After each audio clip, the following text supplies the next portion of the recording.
Je ne m'imaginais pas que ça pouvait être comme ça, les états généraux. Non, du tout. C'est une expérience magnifique.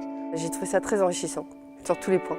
Les enjeux, c'était en fait de bien connaître, non pas le point de vue individuel, mais le point de vue d'un groupe, avec toutes les différences qu'il peut y avoir. C'est une expérience particulière parce que c'est extrêmement rare d'être sollicité à ce niveau-là en tant que citoyen et de pouvoir réellement donner son avis et de savoir qu'effectivement ça sera relu et pris en compte dans l'élaboration d'une loi. Donc, je trouve ça hyper intéressant.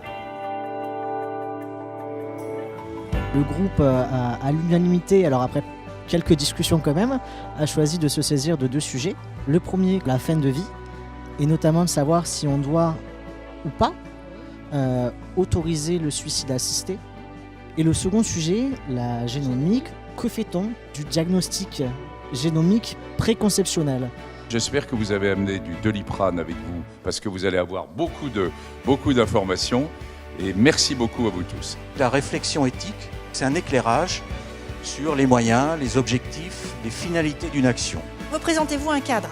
Il y a ce qui est à l'intérieur du cadre, donc c'est ce que la loi prévoit, la loi civile, la loi pénale, on verra.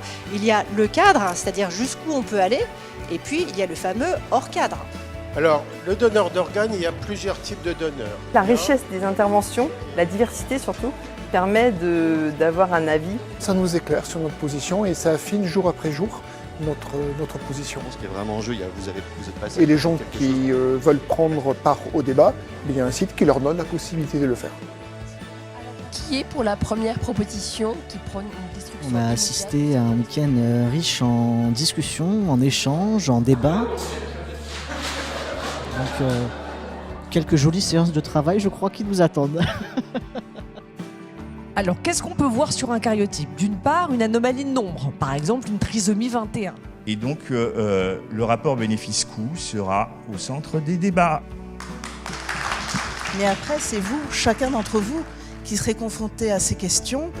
Et quelle est la société dans laquelle vous voulez vivre? Là, on s'est répartis en 4 groupes de travail. L'objectif, c'est de finaliser notre document. Alors, on s'est mis d'accord sur ce qui nous convenait pas.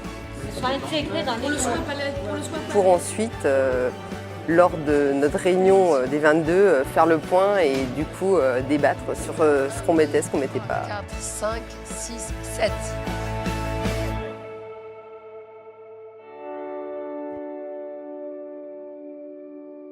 Ces 4 week-ends, en fait, m'ont apporté au point de vue humain une chose extraordinaire, c'est que 22 personnes qui ne se connaissent pas, en 1 heure, c'est comme si elles se connaissaient depuis 20 ans.